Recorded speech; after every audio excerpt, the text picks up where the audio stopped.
Je voudrais inviter M. Jean-Loup Durousset, président directeur général de la chaîne de cliniques privées Noalis, ancien président de la Fédération d'hospitalisation privée, à nous donner un autre point de vue, celui des cliniques privées. Bien, merci beaucoup de me donner la possibilité de nous exprimer sur le DMP. Et quand vous m'avez posé la question, je me suis dit, mais qu'est-ce que je vais pouvoir dire sur le DMP, puisqu'il suffit d'aller sur le site, de chercher un peu à savoir combien d'établissements privés sont aujourd'hui dans ce cadre-là et dans ce projet-là, pour avoir la révélation qu'il n'y en a pour l'instant aucune. Et donc c'est un vrai sujet d'interrogation. J'aurais pu faire donc une intervention extrêmement courte, puisque sur la région Rhône-Alpes, seulement 18 établissements sont sur le site comme étant référencés, avoir la possibilité de lire un dossier médical partagé au personnel, et aucun établissement privé n'est référencé. Du coup, je me suis dit, c'est quand même un peu étonnant, et dont les miens d'ailleurs ne participent pas à ce projet. Or, évidemment, nous avons un grand nombre de malades qui sont traités dans l'hospitalisation privée, et nous avons aussi la chance d'accueillir des individus qui sont au début de leur existence, puisque dans la maternité, on a un nombre de naissances important, et dans mon établissement, on fait 4500 naissances. Et je me suis dit, je ne constitue pas le dossier médical personnel des enfants, et donc je me suis interrogé à savoir pourquoi. En vérité, le DMP est pour nous entaché d'un certain nombre de petits problèmes qu'il faudrait lever rapidement. On est un peu dans la situation de Pierre et Leloup en ce qui concerne le dossier DMP, dossier médical partagé ou dossier médical personnel. Il y a toute une histoire, une historique qu'on a dû vous citer dans la journée, mais nous en gardons le souvenir. Nous nous souvenons d'avoir eu un beau dossier papier qui est arrivé dans nos établissements par centaines et même peut-être par milliers, et qui sont toujours dans nos stocks sans avoir été même ouverts. C'est pour nous une interrogation, puisque nous n'aimons pas avoir des dossiers inutilisés. Ça a coûté d'ailleurs fort cher à la collectivité au moment où on a lancé cette opération. Et je me souviens que déjà l'assurance maladie était impliquée sur ce dossier médical papier. Celui-ci, donc, quelque peu nous donne l'impression que souvent le DMP est évoqué, mais il n'y a jamais de concrétisation réelle. Et il y a eu plusieurs tentatives. Après le dossier papier, nous sommes passés à un dossier informatique et on nous a demandé de bien vouloir y collaborer. Au bout de 3-4 tentatives, on est dans le système de Pierre et Leloup. À force de nous le répéter, on dit le loup ne viendra pas, ou dans le désert des Tartares, l'ennemi arrivera un jour, mais je serai déjà à la retraite, il ne sera pas encore là. Donc ce DMP, c'est quelque chose qu'on entend, mais qu'on ne voit jamais, et qu'on n'a jamais vu encore apparaître. C'est une vraie difficulté pour nous, acteurs de terrain, pour se dire, alors, il va venir ou il ne va pas venir. Les acteurs changent, mais nous sommes toujours là et nous attendons toujours le DMP. La deuxième difficulté qu'on a en tant qu'établissement, c'est que c'est un peu le cinquième élément. C'est-à-dire que tout le monde le cherche, mais pour l'instant, personne ne le met en place. Personne ne le trouve. C'est du moins notre ressenti. D'autant plus que l'Agence régionale de santé évoque avec nous plein de projets autour du système d'information. Elle évoque l'hôpital numérique. Et un certain nombre de financements ont été accordés dans ce cadre-là. Dans les hôpitaux publics d'ailleurs, comme dans les cliniques privées. Mais sans qu'on nous réclame la mise en place du DMP comme lié à ce financement d'hôpital numérique. Et on se dit que si ce n'est pas une obligation pour le directeur de l'agence, c'est sans doute pas non plus une priorité pour nous. Donc on a des raisonnements un peu basiques, mais c'est vrai que ça se justifie, n'est-ce pas? Je vois quelques personnes dans la salle qui comprennent. On a le territoire numérique qui vient d'émerger, qui apparaît. Dans ce territoire numérique, est-ce que le DMP est une des priorités ou ne l'est pas? Et on nous a dit que sur la région Rhône-Alpes, nous allions être une région expérimentale, et mon secteur d'activité, le secteur Est de Lyon, fait partie du territoire numérique.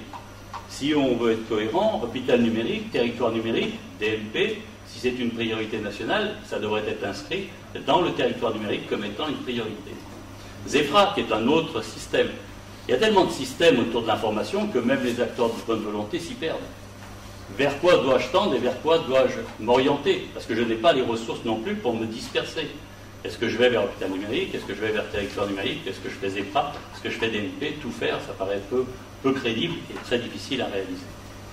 Donc ça, c'est ce qui entache un peu le DMP dans l'esprit des établissements sanitaires, qu'ils soient d'ailleurs, je pense, publics ou privés, puisque vous avez pu remarquer aussi que tous les établissements publics ne participaient pas totalement avec une implication forte au DMP. Ce n'est pas de la mauvaise volonté, c'est juste que on se dit il est préférable d'attendre.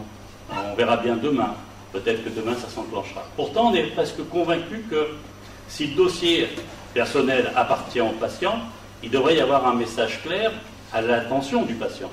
Alors, le représentant du CIS Auvergne vous l'évoquait, ces patients-là sont les premiers concernés. Le dossier leur appartient. Et je pense que ce serait d'ailleurs une bonne façon de le faire réclamer dans les établissements par la demande des patients. C'est lui qui devrait être sensibilisé, c'est lui qui devrait avoir trouvé son avantage, on nous a dit qu'elle pouvait être, et c'est lui qui devrait nous le réclamer. Si chaque fois qu'un professionnel de santé a en face de lui, au cours de ces 20 ou 30 consultations, des patients qui lui réclament « Monsieur, mon DMP, vous pensez bien le remplir ?» je pense qu'assez vite, les professionnels de santé satisferaient cette question et répondraient positivement à la demande des patients. C'est vrai qu'il y a une ambiguïté à ce titre-là. Le DMP, c'est un dossier personnel. La campagne d'information doit s'adresser aux patients, un peu moins aux établissements et un peu moins aux professionnels. Puisque ça appartient au patient, il faudra donc montrer l'intérêt pour le patient, que ce soit lui qui en soit possesseur, et c'est lui qui le réclame. On pourrait penser aussi que le besoin n'existe pas. En tant que professionnel de santé, on pourrait l'imaginer en disant en fait, depuis 10 ou 15 ans, c'est un échec. Cet échec-là, c'est parce que le besoin n'existait pas. Pourtant, quand on regarde la réalité des choses, tous les professionnels vous le diront, il y a aujourd'hui en France 8 millions de malades chroniques, il y a 800 000 naissances par an. Voilà, il y a des choses à faire. Il y a des choses à faire sur ce questionnement du dossier patient partagé ou le dossier patient personnel. Alors, pour les structures, ce qu'on se dit aujourd'hui, c'est qu'il y a trop de sujets avec les agences régionales et qu'on ne pourra pas donner priorité à tous les sujets à la fois. On a notre propre contrat d'objectifs et de moyens. Dans ce contrat d'objectifs et de moyens, on nous liste toute une série de choses. On est, comme je l'ai dit, sur le système d'information avec plusieurs actions à mener en même temps. Et donc, en général, on va vers une ou deux priorités, mais on ne veut pas en avoir 10. Et si le DMP arrive en 10e, malheureusement, il ne sera pas développé dans les établissements. Il n'y a malheureusement pas cette proximité encore avec les usagers, même si aujourd'hui nous accueillons les associations d'usagers qui sont représentées dans nos CRU. Ça reste quand même un petit peu sommaire, c'est-à-dire le contact direct avec les usagers. Dans ma maternité, le contact direct avec les femmes enceintes, c'est pas si facile que ça. C'est pas quelque chose qui est installé et durablement constitué. Il n'y a pas assez de dialogue entre les professionnels sur un même bassin de vie. Pendant 20 ans, 30 ans, ou même depuis la guerre, on a appris aux professionnels à ne pas se parler, parce que c'était antidéontologique, parce que c'était contraire aux bonnes règles de l'assurance maladie, et qu'aujourd'hui, le pharmacien ne parle pas avec les généralistes, comme d'ailleurs l'infirmière libérale ne parle pas avec le généraliste, et le généraliste, bien sûr, ne parle pas avec le spécialiste. Ce défaut de dialogue qui a été voulu, qui a été structuré, aujourd'hui, il fait défaut. Il fait défaut avec douleur, puisque les patients qui sont dans la chronicité, ce qu'ils demandent, et vous l'avez dit, monsieur, c'est du dialogue. C'est des choses simples. Un patient à qui on annonce malheureusement une pathologie sévère, ce qu'il veut, c'est de ne pas avoir à la répéter chaque fois qu'il rencontre un professionnel. Il veut que les professionnels aient eu un échange court et qu'ils donnent l'impression d'être solidaires dans la prise en charge de son problème. Or, la difficulté sur le terrain, c'est que les professionnels, dans un petit bassin de vie, le bassin de proximité au vrai sens du terme, celui où quand vous questionnez la personne âgée, vous lui dites vous allez dans quelle pharmacie, vous allez voir quel généraliste, quelle est votre infirmière libérale, votre kiné se trouve où, dans quel établissement vous allez faire vos soins. Ça, c'est son bassin de vie à elle. Le reste, ça l'intéresse que moyennement de savoir comment est structuré le centre, la région centre de la région Rhône-Alpes ou le département de la Loire. Ça n'a pas d'intérêt pour elle. Et donc, ce manque de dialogue des professionnels ne facilite pas non plus le constat que si on veut mettre de l'information en commun, il faut d'abord se parler, il faut s'apprécier, il faut se connaître, il faut s'être un peu confronté parfois pour que les professionnels puissent le faire. Et je reviens à l'exemple de la maternité, parce que moi qui en gère une assez importante sur la région Rhône-Alpes, j'ai toujours été frappé par le côté un peu schizophrène du comportement des établissements et des professionnels de santé que nous sommes, et même peut-être des tutelles. Le dossier médical personnel, il existe déjà. Il existe depuis très longtemps. Dans ma maternité, je remets un dossier personnel à chaque naissance. C'est le carnet de santé. Je remets avec intérêt, avec enthousiasme même, le dossier à la maman en lui disant « Je viens de vous remettre le dossier du petit Nicolas qui est né tel jour. Ce dossier, il est important. » À ma grande surprise, je suis étonné de voir que toutes les mamans, et je dis bien toutes les mamans, le protègent ce dossier. qu'elle parle aisément notre langue ou qu'elle ne la parle pas, qu'elle soit de nationalité française ou d'autres. Chaque fois qu'on leur réclame leur dossier de carnet de santé de l'enfant, elles vous le remettent. À tel point que certaines mamans le remettent à la majorité en disant, tu vois, je t'ai suivi pendant 18 ans, maintenant je te transmets ton carnet de santé, c'est précieux, il faut que tu le conserves précieusement parce que là tu as toute ta trace. Ce dossier médical personnel, il existe. On aurait pu imaginer simplement qu'on prolonge de quelques pages pour dire il ne s'arrête pas à 18 ans ou à 15 ans, mais il se prolonge tout au long de la vie. Voire même, je pourrais moi-même proposer, en alternance à des jeunes femmes de 29 ans, Madame, vous voulez un dossier personnel papier pour votre enfant, vous voulez un dossier personnel électronique pour l'enfant. Ce qui ne serait pas très compliqué à faire, et je pourrais rapidement, au lieu d'avoir 22 000 personnes sur le territoire de la région Rhône-Alpes détenteurs d'un dossier médical personnel, vu le nombre de naissances que nous avons, si nous commençons par le début, c'est-à-dire à la naissance, je pense que dans 5 ans, rien que mon établissement fera mieux que la région aujourd'hui. Donc c'est vraiment une volonté de se dire, prenons les choses dans l'ordre, remettons les choses dans le bon ordre dans le dossier médical personnel. Il y a effectivement les enfants qui pourraient être ciblés à la naissance, les personnes en maladie chronique, quand elles rentrent dans la maladie chronique, on pourrait les inscrire dans le DNP, et je pense que ce progrès-là serait spectaculaire. Parce que 22 000 au bout de tant d'années sur la région Rhône-Alpes, c'est quand même, malheureusement en tant que professionnel, c'est un échec de nous tous. C'est un échec des professionnels, c'est un échec de l'agence, et c'est surtout bien dommage pour les patients qui ne peuvent pas avoir leur dossier, parce que la majorité des jeunes patients souhaitent avoir une possibilité de choisir entre un dossier informatique ou un dossier papier, mais aujourd'hui c'est compliqué. J'y vois aussi un avantage pour les établissements, parce qu'aujourd'hui, comme vous l'avez rappelé, on est détenteur du dossier médical de l'hospitalisation. C'est un sujet, c'est un stress, parce qu'il faut le conserver longtemps, qu'on peut égarer des pièces, et que c'est dommageable pour le patient si un jour il nous le réclame 20 ou 30 ans plus tard. Cette responsabilité, elle est grande. Moi, la partager avec le patient lui-même, ça m'arrangerait. Si lui-même avait son propre dossier, je sais qu'il y a une double sécurité, un dossier médical dont le stockage est assuré par un tiers extérieur qui n'est pas le patient lui-même, mais dont sa responsabilité est aussi grande que la mienne, et que du coup, en cas de défaillance de mon propre système, je peux faire référence à un dossier que j'ai partagé avec quelqu'un d'autre qui pourrait me donner la copie de ce que j'avais enregistré 20 ans ou 30 ans avant. Donc j'y vois un vrai avantage à ce dossier-là, et je ne crois pas du tout que les professionnels seront réticents.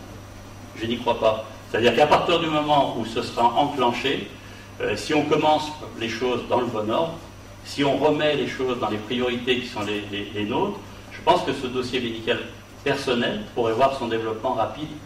Mais, je le redis, aujourd'hui on est dans une certaine confusion, on a trop de priorités sur ce domaine, et on n'est pas mobilisé ou sensibilisé comme on devrait l'être. Alors, est-ce que le fait que ça passe au sein de l'assurance maladie, les choses ont évolué? Je ne sais pas. Est-ce que ça va être un acteur en plus qui va nous donner des consignes ou des priorités, en plus de l'agence régionale qui nous en donne déjà beaucoup?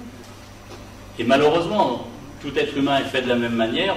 On ira vers la satisfaction la plus importante et on laissera de côté ce qui nous paraîtra le plus accessoire.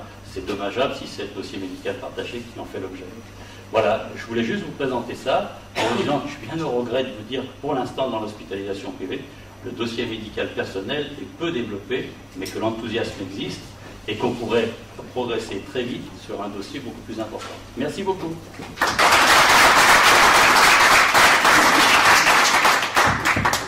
Merci pour cette présentation lucide, honnête, enthousiaste et avec des ouvertures.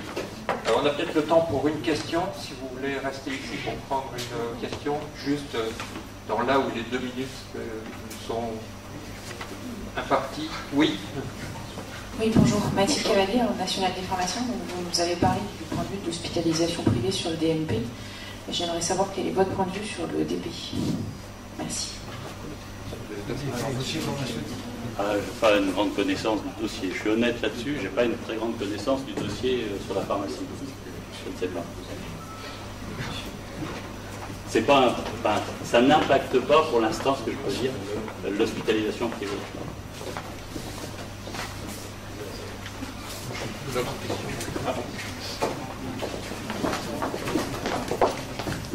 Oui, docteur Henri Torrent, médecin à Grenoble, représentant professionnel. Je voudrais simplement une réaction et tempérer votre enthousiasme par rapport au carnet de santé. Parce que le carnet de santé, oui, effectivement, il Il y en a beaucoup qui seraient créés chaque année, mais ils marchent bien parce qu'ils ne posent pas de problème. Mais au bout de 6 mois, ça y est, les problèmes arrivent. Et là, à ce moment-là, ça devient plus difficile parce qu'on va aborder la problématique des vaccinations.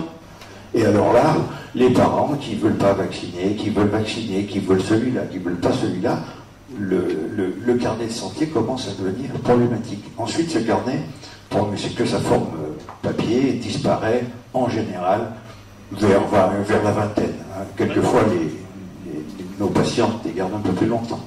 Donc il évoluera sur une forme électronique, mais pour l'instant, je ne crois pas. Il existe quand même. Aujourd'hui, il y a beaucoup de détenteurs de carnet de santé. Et malheureusement, c'est un troisième acteur qui l'a mis en place. C'est le Conseil général. Et donc, le seul qui marche, on n'en parle jamais, mais c'est le Conseil général qui l'a fait fonctionner. Il est sous forme papier, mais il a au moins 30 ans, si c'est pas plus. Donc, voilà, c'était intéressant de les mettre autour de la table en disant, vous avez fait un truc qui marche, comment vous l'avez fait? Je propose éventuellement de revenir sur cette question et y répondre à l'occasion du panel de la question-réponse à la fin de cette table ronde. Donc, je vous remercie. Merci.